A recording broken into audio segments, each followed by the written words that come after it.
ये है सऊदी अरब का लाइन प्रोजेक्ट, जिसको नियोम फ्यूचर सिटी भी कहा जाता है। इतना बड़ा मेगा प्रोजेक्ट आने वाले सालों में दुनिया पहली बार देखेगी। ना सिर्फ बड़ा, बल्कि नियोम दुनिया का सबसे महंगा कंस्ट्रक्शन प्रोजेक्ट भी है। $500 बिलियन की लागत से तैयार किए जाने वाले इस प्रोजेक्ट में दो 500 मीटर ऊंचे स्काई स्क्रैपर्स एक दूसरे के पैरेलल बनाए जा रहे हैं, जो कि हैरत अंगेज तौर पे सऊदी के रेगिस्तान में 170 किलोमीटर तक फैले होंगे। ये ऐसा ही है जैसे न्यूयॉर्क के वन वर्ल्ड ट्रेड सेंटर की 4500 कॉपीज बनाकर उनको एक ही लाइन में खड़ा कर दिया जाए। सऊदी क्राउन प्रिंस मोहम्मद बिन सलमान नियोम को फ्यूचर की एडवांस्ड लीनियर सिटी बनाने का ख्वाब रखते हैं। एक ऐसी सिटी जिसमें शीशे के फसाद के अंदर 90 लाख लोग रह पाएंगे। पर क्या ऐसा मुमकिन भी है कि नहीं? इसके ऑर्गेनिक सिटीज के मुकाबले में क्या क्या फायदे हैं और क्या क्या नुकसानात? क्या कहीं सऊदी अरब अपनी गिरती हुई इकोनॉमी को बचाने के लिए अपना सब कुछ दांव पर लगाकर कोई गलती तो नहीं कर रहा? और अगर किसी वजह से ये नियोम प्रोजेक्ट फेल हो गया तो फिर सऊदी के पास पीछे क्या बचेगा? ज़ेम टीवी की वीडियोस में एक बार फिर से खुशामदीद। नाजरीन, नियोम सऊदी अरब के ऐसे प्रोजेक्ट का नाम है जो अपनी नौयत का सबसे यूनिक शहर कहलाया जाएगा। ये सऊदी अरब के वेस्ट में गल्फ ऑफ अकाबा से शुरू होकर एक लाइन की सूरत में सऊदी अरब के ईस्ट में 170 किलोमीटर तक फैला होगा। 2021 में जब सऊदी क्राउन प्रिंस मोहम्मद बिन सलमान ने इसकी अनाउंसमेंट की थी, उस वक्त कहा जा रहा था कि शायद ये प्रोजेक्ट कभी स्टार्ट ही नहीं हो पाएगा।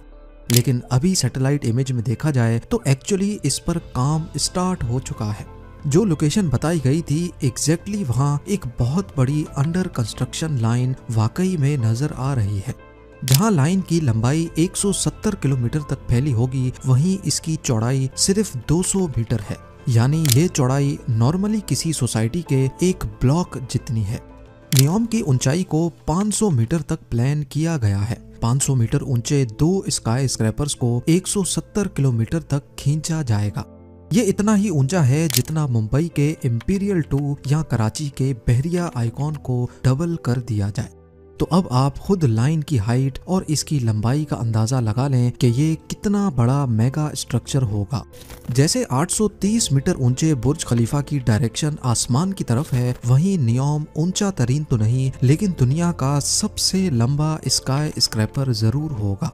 अगर ऐसा ही कोई प्रोजेक्ट न्यू दिल्ली में बनाया जाए तो उसकी लंबाई आगरा तक फैली होगी, या फिर कराची से स्टार्ट किया जाए तो ये प्रोजेक्ट हैदराबाद पर आकर खत्म होगा।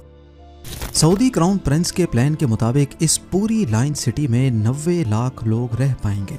अगर इस पूरी लाइन सिटी का एरिया निकाला जाए तो हम इसकी लेंथ और विड्थ को मल्टीप्लाई करेंगे। 170 किलोमीटर की लेंथ और 200 मीटर या 0.2 किलोमीटर की विड्थ, तो ये बनता है सिर्फ और सिर्फ 34 स्क्वायर किलोमीटर्स।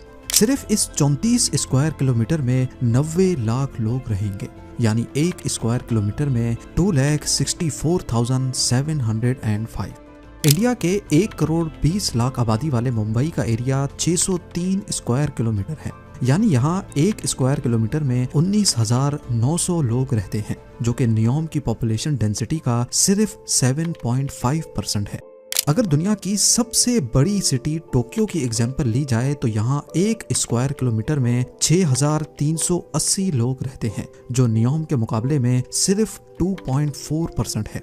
अब ये बात तो साबित हो गई कि एरिया के हिसाब से नियोम बहुत ज्यादा ऑप्टिमाइज्ड प्रोजेक्ट है, जहाँ कम जमीन पर ही ऑर्गेनिक सिटीज के मुकाबले में काफी ज्यादा लोग रह पाएंगे। यानी जो काम 500 से 600 स्क्वायर किलोमीटर के शहर में होना था, वहीं ये काम सिर्फ और सिर्फ 34 स्क्वायर किलोमीटर में पूरा हो रहा है। इस बात में कोई शक नहीं है कि सऊदी प्रिंस की ये प्लानिंग बेशक बहुत पॉजिटिव है। जिस स्पीड से दुनिया की पॉपुलेशन बढ़ रही है, नियोम जैसी प्री प्लान्ड सिटीज ही फ्यूचर में बाजी ले पाएंगी, क्योंकि इसमें ऑर्गेनिक शहरों के मुकाबले में ज्यादा लोग बहुत कम रिसोर्सेज पर रह पाएंगे। इनको जल्दी भी बनाया जा सकता है और काफी ज्यादा सस्ता भी। इस किस्म की सिटीज को लीनियर सिटी कहा जाता है, क्योंकि नियोम एक प्लान्ड लीनियर सिटी है। इसी वजह से इसके काफी फायदे भी हैं। जैसा कि नॉर्मल सिटीज में रिसोर्सेज काफी जाया होते हैं, लेकिन लीनियर सिटी में सब कुछ प्लान्ड होने की वजह से रिसोर्सेज का लॉस ना होने के बराबर होता है। जिससे ऑपरेटिंग कॉस्ट भी कम हो जाती है। इसका अंदाजा आप इस बात से लगा लें कि मेक्सिको सिटी की पॉपुलेशन भी नियोम की प्रोपोज्ड पॉपुलेशन जितनी ही है। लेकिन अगर मेक्सिको सिटी में सारे रोड्स को ऐड कर दिया जाए, जिसमें मेन रोड्स, स्ट्रीट्स और एक्सप्रेस वेज भी शामिल हैं, तो यहाँ टोटल 3 लाख किलोमीटर से भी ज्यादा रोड्स बनाए गए हैं। इस रोड नेटवर्क को वन पीस में बनाया जाए तो ये अर्थ के 7.5 चक्कर लगा सकता है। इसके मुकाबले में सेम पॉपुलेशन वाले नियोम में सिर्फ 170 किलोमीटर का रोड नेटवर्क होगा।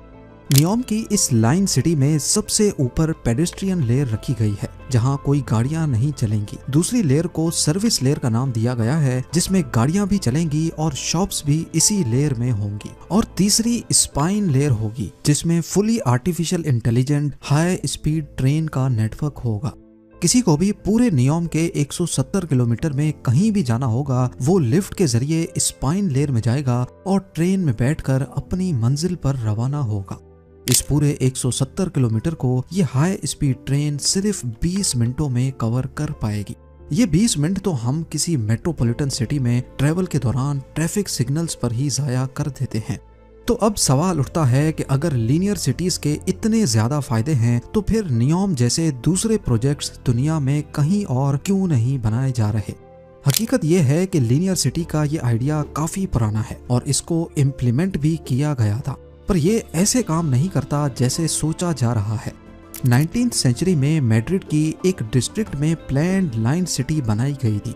इसको सिउडेड लाइनियल का नाम दिया गया था। इसकी विड्थ 400 मीटर थी, नियोम से डबल, और इसको 50 किलोमीटर लंबा प्लान किया गया था। लेकिन कंस्ट्रक्ट सिर्फ 5 किलोमीटर ही किए गए थे। आइडिया ये था कि वक्त के साथ साथ इसमें इजाफी सेक्टर ऐड करके इसको मजीद लंबा कर दिया जाएगा। पर अगर ग्राउंड सिचुएशन देखी जाए तो आपको ये बात जानकर हैरत होगी कि मैड्रिड में आज इस लाइन सिटी को ढूंढना काफी मुश्किल है। ये है वो 5 किलोमीटर की लाइन। आज इसके गिर्द फैले शहर ने इसको पूरी तरह से छुपा दिया है और असल में होता भी यही है। दुनिया में कहीं भी नजर दौड़ाकर देख लें, शहर या बस्तियां हमेशा ऑर्गेनिक तरीके से ही ग्रो करती हैं। लोग अपनी रिक्वायरमेंट्स के हिसाब से किसी जगह पर आकर बसते हैं और फिर शहर उस पॉइंट के गिर्द फैलना शुरू करता है। कहीं भी शिफ्ट होने से पहले हम अपने ऑफिसेज, स्कूल्स या यूनिवर्सिटीज तक का डिस्टेंस देखते हैं। अपनी कन्वीनियंस के हिसाब से शहर में कोई एक लोकेशन सेलेक्ट करके वहां शिफ्ट होते हैं, जबकि लीनियर सिटीज में ये ऑप्शन नहीं होता, बल्कि सबको एक ही पैटर्न में रहना पड़ता है। और क्योंकि ये लंबी ज्यादा होती हैं, इसी वजह से लोगों के दरमियान डिस्टेंस भी काफी बढ़ जाता है। मैड्रिड की लाइन सिटी में भी कुछ ऐसा ही हुआ था। ये लोगों की रिक्वायरमेंट्स पर पूरा नहीं उतर सकी, जिसकी वजह से ये आगे तो नहीं बढ़ पाई बल्कि फैलना शुरू हो गई। लीनियर सिटीज के जितने भी फायदे हैं वो असल में गवर्नमेंट्स के लिए हैं। इनको ऑपरेट करना आसान होता है और इसमें खर्चा भी कम होता है, लेकिन इंसान इसके अंदर बाउंड होकर रह जाते हैं। और सबसे बढ़कर लाइन सिटी कितनी ही लंबी क्यों ना हो, लेकिन बाहर की दुनिया पे डिपेंडेंट ही रहती है। डेली लाइफ की रिक्वायरमेंट्स पूरी करने के लिए सामान बाहर से ही आता है और जाहिर है ये सारा सामान लाइन सिटी की एंट्री और एग्जिट पॉइंट से ही अंदर आता है। इस तरह इनके एंट्री और एग्जिट पॉइंट्स पर नई ऑर्गेनिक सिटीज बनना शुरू हो जाती हैं, जो फिर आहिस्ता आहिस्ता ओरिजिनल लाइन को डिस्टर्ब करना शुरू कर देती हैं। मैड्रिड के अलावा भी कई और मुल्कों में लाइन सिटीज के प्रपोजल दिए गए थे, लेकिन वो कभी कंप्लीट ही नहीं हो पाए या फिर उनकी कंस्ट्रक्शन से पहले ही प्रोजेक्ट कैंसिल हो गए। तो अब सवाल उठता है कि ये सब जानते हुए भी सऊदी अरब ने $500 बिलियन के इस नियोम प्रोजेक्ट में क्यों हाथ डाला।